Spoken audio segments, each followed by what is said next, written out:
Hello viewers and welcome to my video where I rank the bosses from The Legend of Zelda Link's Awakening, the Switch version, the remake. So in this video I'll be ranking the bosses from my least favorite to my favorite, and I will be explaining why I ranked each one in their current position. Now before I begin the video I just want to make it clear I will not be including the final boss, the Nightmare. So thank you and enjoy. At last place we have Moldorm. So Moldorm is one of my least favorite bosses in the entire Zelda series. He has made several appearances, just like in A Link to the Past, in this game, A Link Between Worlds, and so on. And he has never been fun to fight. His method of attacking you is just walking in a random pattern and trying to hit you and hitting you into an abyss. And if you fall down, you have to restart the entire battle, which is never fun. In this game, he's super easy. In fact, he is easier than in the original game. You just have to hit him 4 times with your sword or twice with your spin attack.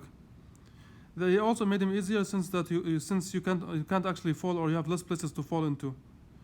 So yeah, overall Moldorm is a really easy boss, and he's just not fun to fight. Next, we have Slime Eye, the boss of the 3rd dungeon. Now this is a weird looking boss. He does look better in the remake since he actually looks slimy and you can see the reflection. But overall the boss itself and the battle is just pretty bad in my opinion, or pretty boring. First, when you enter the room, you'll see a shadow. If you don't do anything, a bunch of enemies will drop down. If you hit the wall while rushing, the boss will fall down, and you will see him.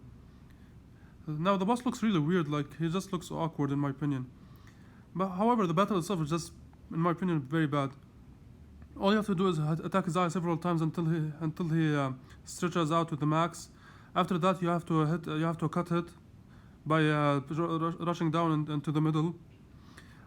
And after you do that, he'll split into 2. You have to hit each segment 4 times in the eye and it dies. That's it. His only method of attacking you is sending down enemies from the ceiling, or by jumping and stunning the floor, stunning the ground, or stunning you. Overall, that's it.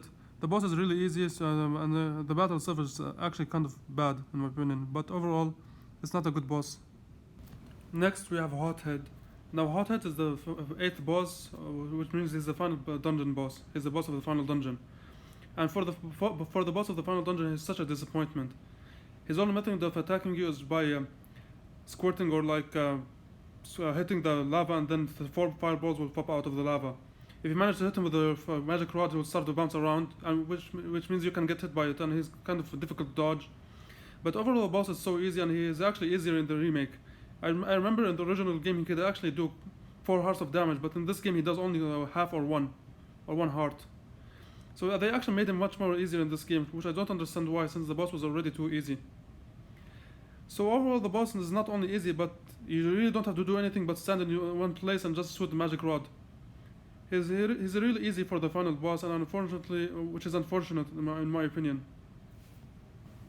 Next we have Hearted Beetle. Now he's the boss of the optional dungeon, Color Dungeon. Now this boss battle is actually somewhat unique. You have to hit the Hearted Beetle until he changes the colors. Until he changes colors from blue to red. He will go into a pattern from blue to light blue to green to yellow to orange until he reaches red. The more damage you deal to him, or the farther the color he is at, the harder he will be. He will throw more projectiles at you. He will actually summon skeletons from or Stalfosses. So yeah, well, I really like the creativity of this battle, and how he becomes more difficult the more you hit him, by throwing more projectiles at you and making it harder for you to reach him. So yeah, overall he's a decent optional boss.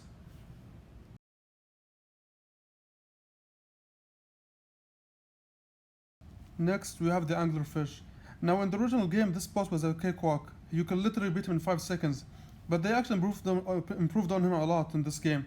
If I were to rank him in the original, he would be the last boss. He will be dead last. But here I have put him in the middle. So what I really like about the changes they made is that he has more hit points, so you have to attack him more than I don't know, 5 or 6 times. He also moves more vertically than horizontally. Not only that, but he does his attacks more often. He can actually hit the walls, which makes for rocks to fall, and he can also summon a bunch of fish to attack you. So yeah, the higher hit points, his movement, everything makes this boss battle much better than how he was in the original. I actually find him to be much more challenging and actually one of the more challenging bosses in this game. So next we have Facade, probably the creepiest boss in this game. Now in the original game, there was a way to cheese him, and he was much more easier. In this game, however, he's actually harder, and not only that, but they actually made him scary, especially the laugh that he makes, the sound of the laughter. So what makes this boss much more difficult is that he won't only stand in the middle, he actually moves from one place to another. So you don't have to always drop the bomb in the middle. Also, in the original, you can just drop a bomb and he will get damaged even though if he's not there. But this time he has to actually be there in order to get hit, or in order for him to receive damage. Not only that, but if you actually touch him, you'll actually lose some hearts, lose some HP, unlike in the original. So overall, I really like the creativity of this boss. That he's a face on the floor, and that actually made him much more difficult and much more creepy, especially with that laughter. And his method of attacking you is weird also. But overall, he's a decent boss battle. I actually like him.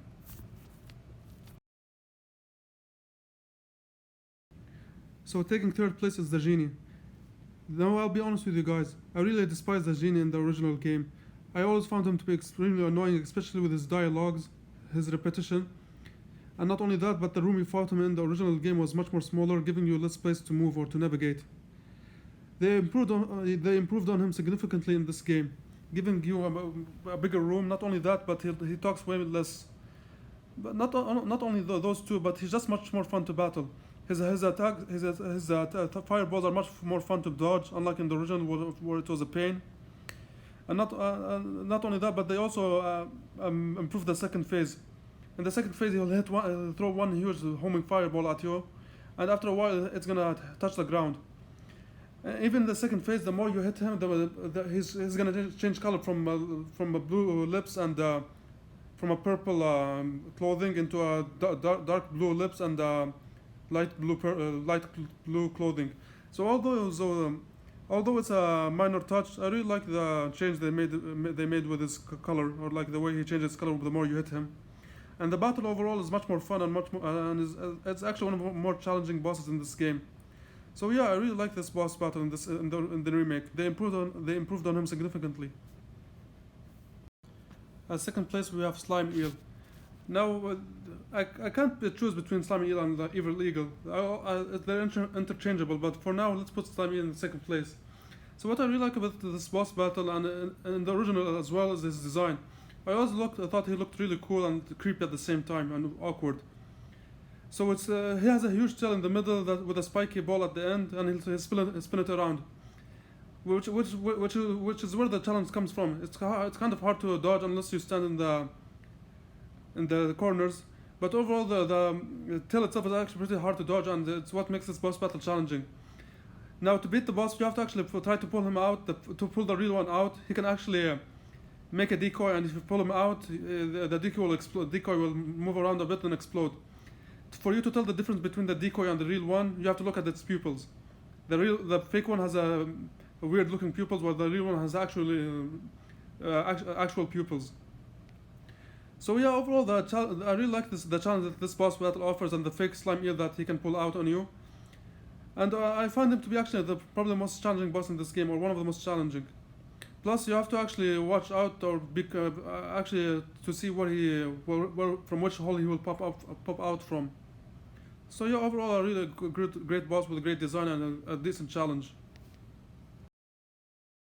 So yeah, the Evil Eagle is my favorite boss in this game, and like I said, he's interchangeable with the Slimy Eel. But for now, let's talk about Evil Eagle. So the major improvement they made to this boss is that if you fall down, you don't have to restart the battle. You have to you still continue the battle even if you fall down. Second, I really like how he looks in this game. Like, he looks pretty intimidating, and he looks actually beautiful or amazing. And he actually offers quite a challenge. He can actually dive towards you and attack you with his talons, or he actually can shoot some feathers at you. And if you manage to touch a feather, you will get hit, and he'll also try to blow you away from the pillar. So overall, I really like the challenge that this boss battle offers, and his design, and the boss battle itself is pretty fun. You can use your sword to attack him immediately, or you can use your arrows or bomb arrows. They actually changed this boss quite a bit from the original. Like I said, if you fall down, you don't have to restart the battle, and also that the hookshot isn't effective against him. You could actually use the hookshot in the original game, but in this game you can't. So yeah, overall, a challenging boss, a fun battle, a really cool looking boss. Everything about this boss is great. I was really looking forward toward him when I seen the remake, and he did not disappoint. Anyways guys, that's the end of the video. I really hope you enjoyed it. Give me some feedback and like and subscribe. And anyways, thank you very much.